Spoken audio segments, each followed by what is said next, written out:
Hello, I'm Bob Wright. I'm the author of the FBI's pre-9/11 Vulgar Betrayal.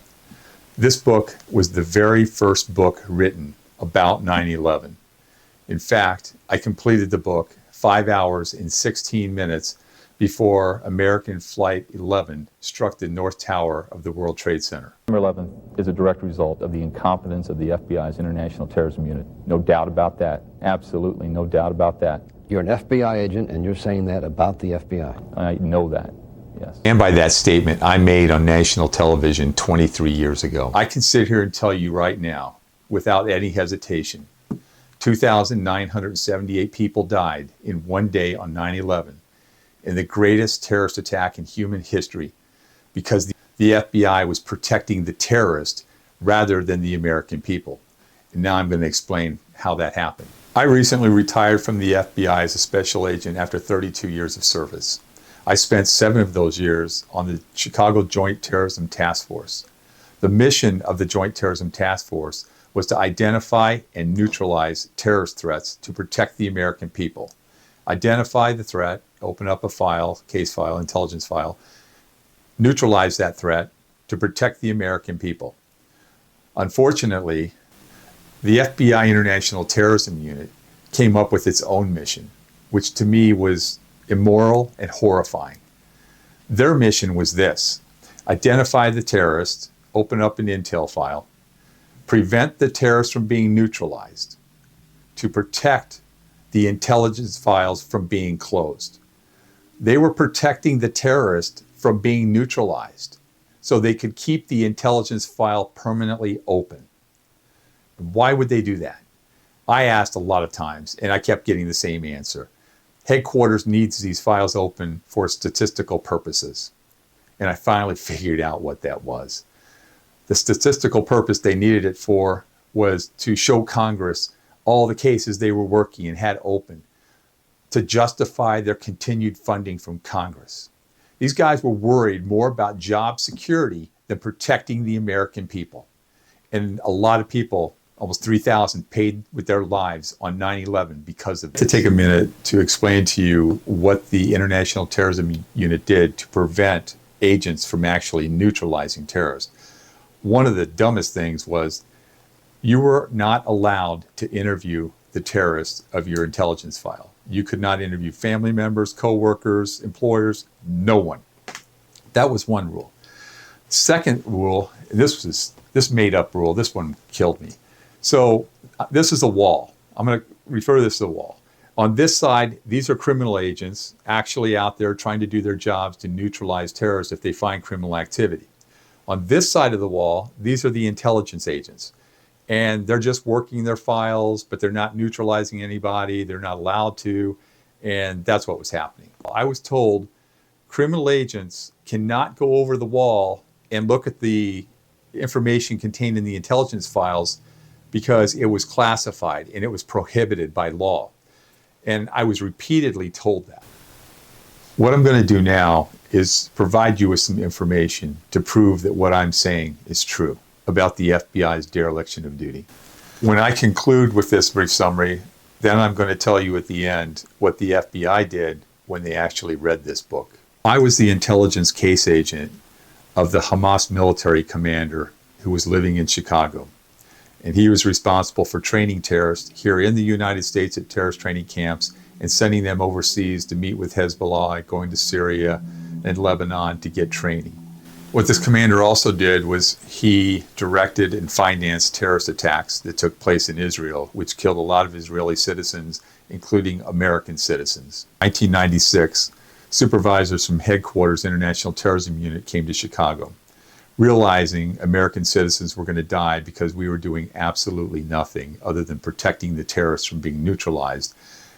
I recommended that the International Terrorism Unit abandon its intelligence case file method and pursue criminal investigations against the terrorist. The number one supervisor there yelled and screamed at me, "I forbid you. You will not open criminal investigations against any of the subjects of our intelligence files. I forbid it. You are forbidden from doing that. Do you understand me?"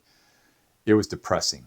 Later, on July 11th, 1996, I opened up an act of terrorism criminal investigation against the Hamas terrorism network in the United States. Thank you to Special Agent John Vincent, who helped me get that investigation open. He was a senior agent, and he knew what to do to help me get that case open. The code name of the case was Operation Vulgar Betrayal. Vulgar Betrayal, which is in the title of the book. The Vulgar Betrayal investigation was the first of its kind in the FBI. There was absolutely nothing like it. It was a highly successful investigation. On June 9th, 1998, Vulgar Betrayal conducted the first U.S. government civil seizure of international terrorism funds located in the United States in bank accounts in the Chicago area.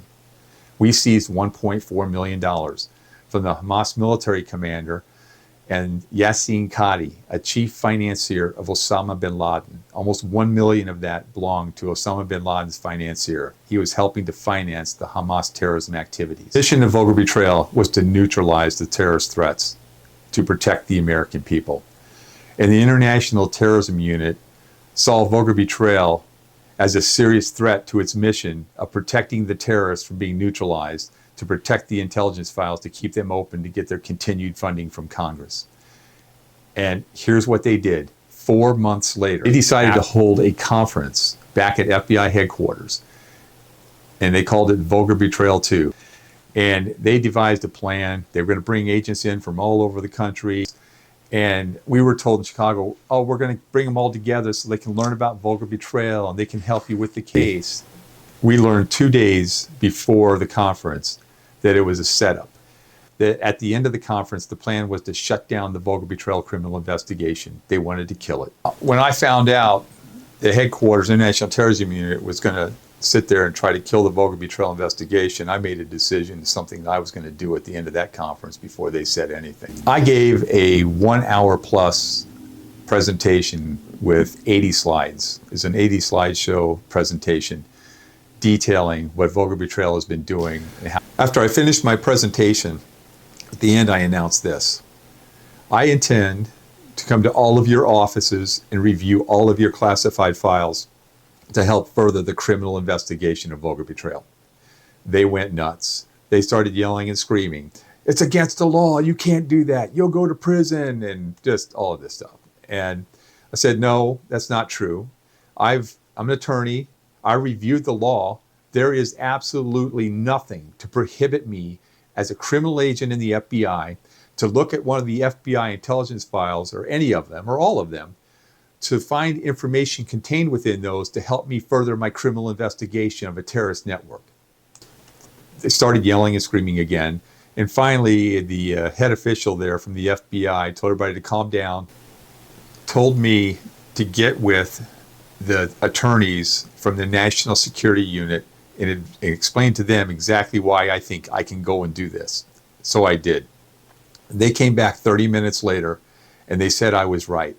I now tore down this wall, this imaginary, made-up, fake wall that said criminal agents cannot go over to the other side and look at their intel files to further a criminal investigation. That was after that meeting. When I got back to Chicago, I drafted this document right here, notifying Dallas that I would be coming along with 3 other agents to begin the review process of their intelligence files to further the criminal investigation. And we went and we reviewed the files, we tagged the files, copied, and they sent them to Chicago. All we had to do was put them in a classified intelligence file. And if we needed them for anything down the road, they would have to be declassified, and that was it. It was a simple process. About 8 months later, on July 13th, 1999, Vulgar Betrayal arrested the first Hamas-trained terrorist here in the United States. He was Sharif al-Wan. He was the first of what would be 13 Hamas-trained terrorists residing in the United States to be arrested by the end of 1999. Because some of these other terrorists that we planned to arrest, we actually found them, but then they opened up intel cases after we found them through Vulgar Betrayal. And the International Terrorism Unit called the following day and asked if we would not arrest the remaining 12 terrorists and if we could slow the Vulgar Betrayal investigation down. This is the 3rd time they've asked me to slow it down, and every single time I said, no way in hell. We're trying to save lives. You guys are doing absolutely nothing to save lives. And there ain't a chance in hell I'm going to slow this investigation down. 2 weeks later, on July 27th, 1999, Special Agent in Charge Kathleen McChesney sent a request to the National Security Unit requesting that they designate Vulgar Betrayal as a major FBI case. This was really good news. This was great news because now we could get funding. We could get $500,000 to get a building. We could get cars, computers. We could get more agents. It was great. 8 days later, on August the 4th, 1999, Special Agent in Charge Kathleen McChesney killed the Vulgar Betrayal criminal investigation, negligently killed it. For all intents and purposes, on August the 4th, 1999, Vulgar Betrayal was dead. Not only did she kill the case, she wanted the $1.4 million that we seized from Hamas military commander Mohammed Salah and the chief financier of Osama bin Laden. That money, $1.4 million, returned to these terrorists. This was the only FBI investigation which would have and could have prevented the 9/11 attacks. God is my witness. The attack was going to happen. I knew Osama bin Laden would be behind it, and I knew it would be big, and a lot of people would die. That's all I knew. I had no idea when they were going to do it. Ask me how I can say I knew an attack was coming. Because in March of 1997, Peter Arnett from CNN interviewed Osama bin Laden. And when he asked him about future attacks against America, one of the statements Osama bin Laden said was that eventually they would transfer these attacks here into the United States. Now, you would think that the FBI headquarters would have paid attention to that and done everything they could to prevent an attack, but they didn't do crap. They did nothing. Therefore, during the second week of August 1999, in an effort to save American lives, I did two things. I needed to warn Congress about the FBI's dereliction of duty to protect the American people from the terrorists, and that advised them there will be a terrorist attack in the future.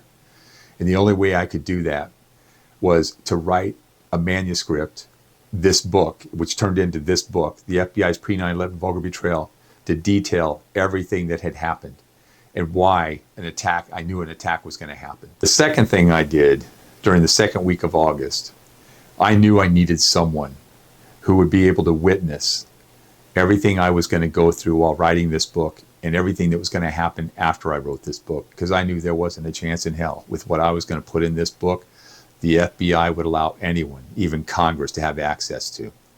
So I hired attorney David Shippers from Chicago. And David Shippers, he was a chief investigator for the committee on the impeachment of President William Jefferson Clinton 10 months earlier. So he had contacts in the Senate and in the House of Representatives.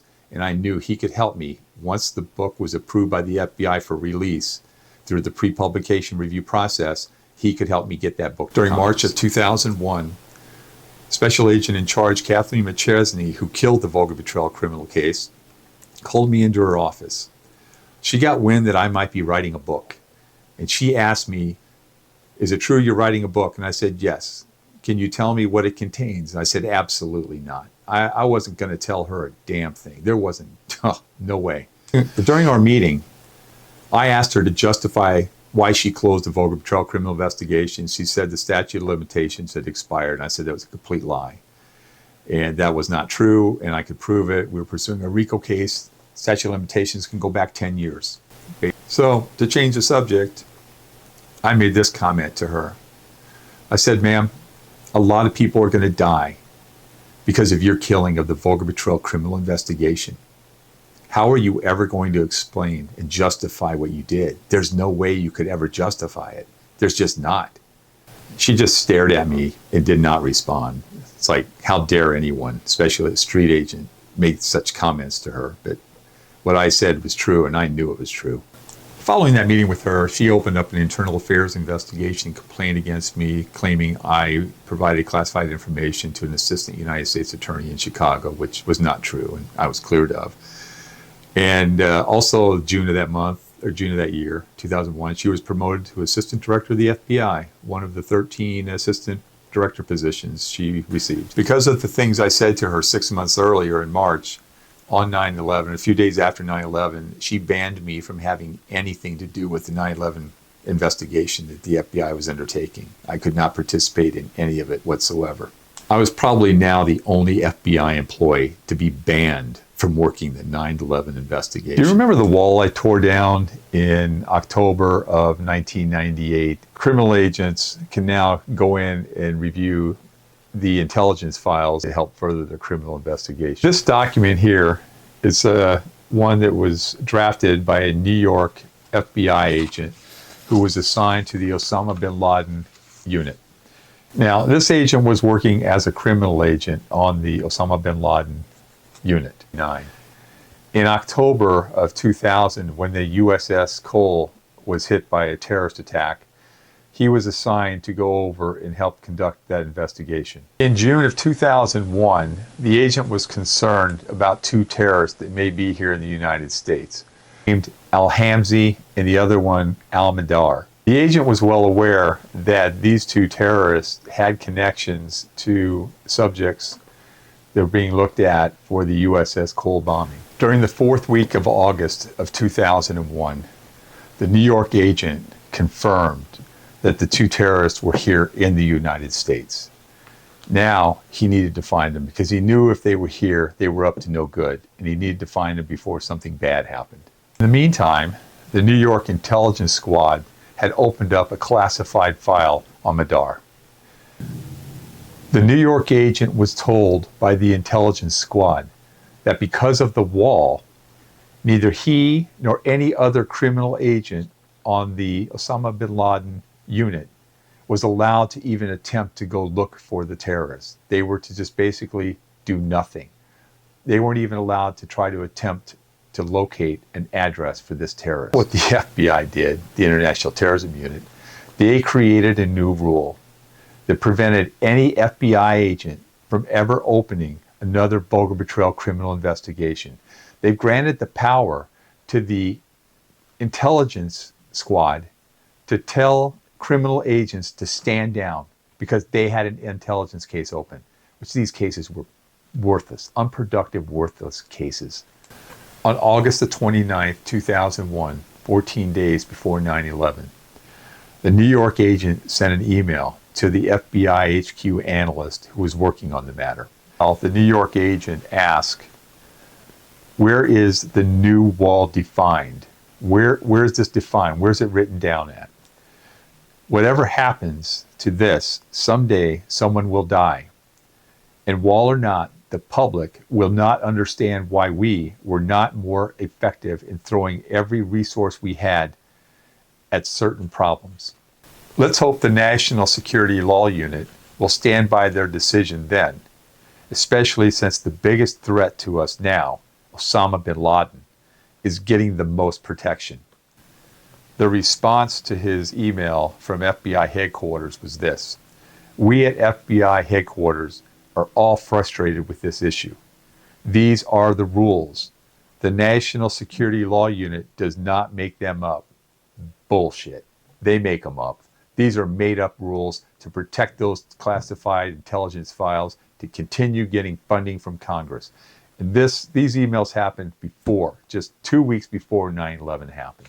These 2 terrorists that the New York agent was desperately trying to find, they were aboard Flight 77 on the morning of 9/11 that struck the Pentagon. Both of them were on that flight, hijackers. Vulgar Betrayal had been continuing for 25 months up to 9/11. I guarantee you, there's not a chance in hell those agents wouldn't have gotten the information they needed, because we would have fought tooth and nail. We already broke that wall down. We would have thrown a fit if they tried to put it up.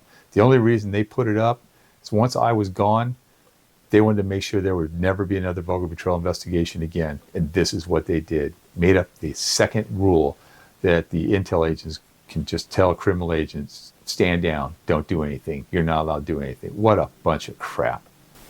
On 9/11, I wanted to turn the book in to the FBI for the required pre-publication review that they have to do to make sure there's no classified grand jury information contained in the document, and there was none. Because Kathleen McChesney was still in the Chicago office until October 1st, my attorneys told me not to turn it in on 9/11, to wait till October 1st. So on October 1st, I turned the manuscript into the FBI for the pre-publication review. I believe it was on December 3rd, FBI Director Mueller promoted Kathleen McChesney to the third highest ranking position now in the FBI, Executive Assistant Director of the FBI. She was now the number 3 person under the Director and Assistant Director. In January of 2002, I received confirmation back from the FBI's pre-publication review unit, and they approved 82% of the book for release. And I asked them if I could give a small portion of it out, and they said yes, as long as it was approved. But I didn't want to give the whole book to Congress until the other 18 was corrected, and it didn't take long. I gave 25 pages of that book to Judy Miller of the New York Times, because I promised her on 9/11 when she called me begging me to go public. I told her I couldn't do that. I have to follow the rules and regulations or they're going to fire me and label me as a disgruntled employee. So I gave her those pages. Within a half hour, Miss Miller called me back and asked me if everything I just gave her was true. And I said, it's all true. Every bit of it's true. So she went back, talked to the people at the New York Times, got back with me and told me that they're considering running a 3-day front page story about what the 25 pages I gave her about what the FBI did. And she even sent a photographer to Chicago to have photographs taken of me and my attorney, David Shippers. When the FBI got word of the New York Times considering running a front page story about the contents of my book, I got a call from the pre-publication review unit chief telling me that the FBI legal unit just physically entered her space and seized all documents I submitted. My book, everything I submitted, they took it. Now the FBI top executives had to read the book. And man, what they did after that, there are 5 things they did. That is what I'll cover. Someone who realized I was getting ready to publish this 9/11 related book asked me, considering all of the hundreds of books that have been written about 9/11 during the past 24 years, what fresh impact can my book expose that hasn't already been exposed? Well, this book plays a crucial role in exposing previously unknown pre-9/11 facts leading up to 9/11.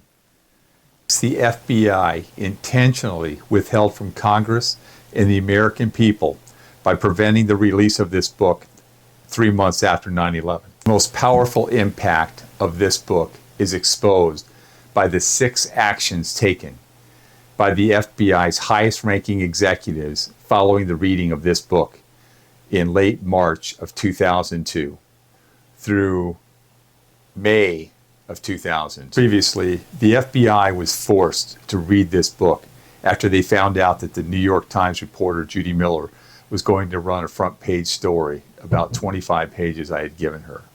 During March of 2002, FBI headquarters contacted the New York Times reporter and invited her to come to FBI headquarters to interview 5 FBI managers about me and my Vulgar Betrayal criminal investigation. I never worked with 4 of these people, never met them, don't even know who the hell they are. The only one I knew was my supervisor, who they flew in from Chicago to be interviewed by the New York Times reporter. To prevent the New York Times reporter from running the story, they lied to her. They told her a lot of lies, just one lie after another. But there was no way anybody could prove that they were lying. I could. I had documentation to prove that they were lying to the reporter. And I gave her that information, and my attorneys and herself requested in writing to the FBI that I be allowed to be interviewed by her to counter the lies that they told to her during the meeting in March. Now, that was the first thing they did. The second thing they did, during May of 2002, FBI Director Robert Mueller, after being informed about the content of this book, called the 3rd highest ranking FBI official into his office and told the FBI Executive Assistant Director at the age of 51 that based on the contents of this book, she must retire from the FBI. 6 months later, FBI Director Robert Mueller announced the retirement of Kathleen McChesney at age 51, the FBI Executive Assistant Director who was responsible for killing the Vulgar Betrayal investigation in 1999. Not only did she kill the case, she wanted the $1.4 million that we seized from Hamas military commander Mohammed Salah and the chief financier of Osama bin Laden. That money, $1.4 million, returned to these terrorists. That this book caused the FBI director to force out the third highest ranking FBI official to retire demonstrates how accurate and truthful my book is about the FBI's dereliction of duty to protect the American people prior to September 11th, 2001. The third thing that happened was in May and June of 2002, FBI Director Robert Mueller received letters from U.S. Senators Charles Grassley, Patrick Leahy, Joe Lieberman, Orrin Hatch, Richard Shelby, all requesting a copy of this book be sent to their office. But the FBI, they weren't going to let that happen because they were fighting to keep their terrorism program because Congress was considering taking the terrorism out of the hands of the FBI after their colossal failure to prevent the 9/11 attacks. To prevent Congress or anyone else from gaining access to this book, FBI executives made up a lie, a whopper.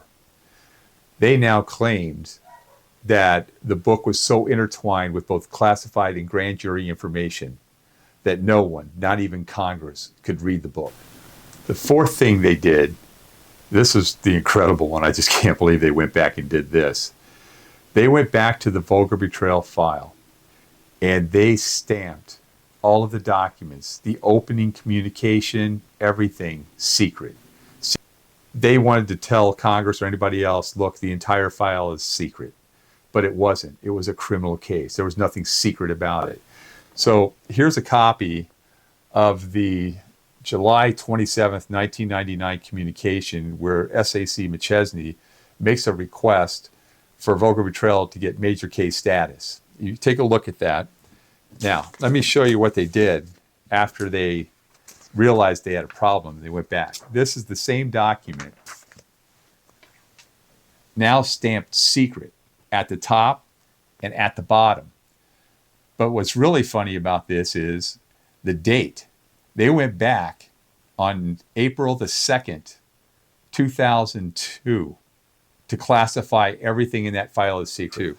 So now what they're doing is they're setting everything up to say everything, the book, the files, all of it is classified when it wasn't. The fifth thing the FBI did was on the morning of May the 10th, I received a telephone call from a reporter from the Washington Post, wanting to ask me questions about an EEO complaint that had been filed against me by a Muslim FBI agent who refused to do recordings against terrorists who wanted to meet with him to discuss the Vulgar Betrayal investigation. So the FBI now set up a media smear campaign against me because later that morning what was going to happen, and I knew it was going to happen, was they told me on paper, you cannot release anything within your manuscript. Nothing. So what they didn't know was the day before, because we knew this was coming on the 10th, the day before we filed a First Amendment lawsuit against the FBI for violating my First Amendment right of freedom of speech. As far as the lawsuit goes, they dragged that lawsuit out for 8 years. And at the end of it, they had to pay all my attorney's fees. And it didn't matter to them. They got off cheap because they still got to keep the terrorism program. Simply, they haven't done crap. They haven't done anything to neutralize any of the terrorists, Hamas. All they've done is continue to thrive and grow massive amount of empire here in the United States for the past 24 years, even after 9/11. It was happening. I agreed to do a press conference with my attorneys in Washington, D.C. at the Washington Press Club. I know it was covered live on C-SPAN. And right before I was going to do it, and I did it, but the FBI threatened me with criminal prosecution if I spoke about anything contained within the book that they considered now classified and grand jury. Look, I never intended to write a book in my life. It's the last thing I wanted to do. but I felt I had to do this. And as we were getting ready for publishing, I was told that the book was too large. It had to be broken down into 2 books. So there's a volume 1 and a volume 2. Now, there's also a second book, because my attorneys told me on 9/11, stop writing this book. You need to start writing a second book. And I was so against it. And they explained to me that you have the smoking gun that's going to tell the world why the FBI was incapable of preventing the 9/11 attack. And they are going to do everything they can to come after you. They're going to retaliate against you. They're going to try to fire you.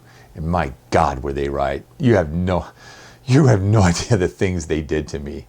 I mean, it's just unbelievable. I still look back like, how the hell did I survive all this?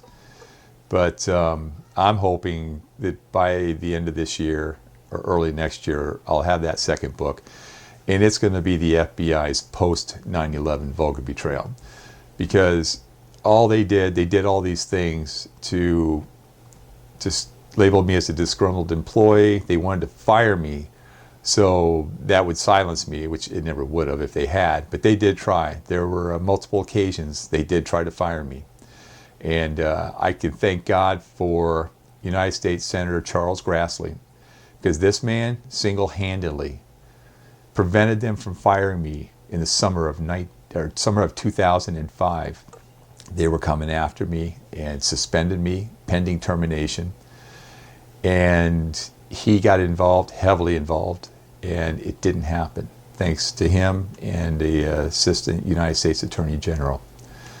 So if you have any questions, you can email me, robert.wright@vulgarbetrayal.com, robert.wright@vulgarbetrayal.com. I'll try to answer any questions I can. And read the book.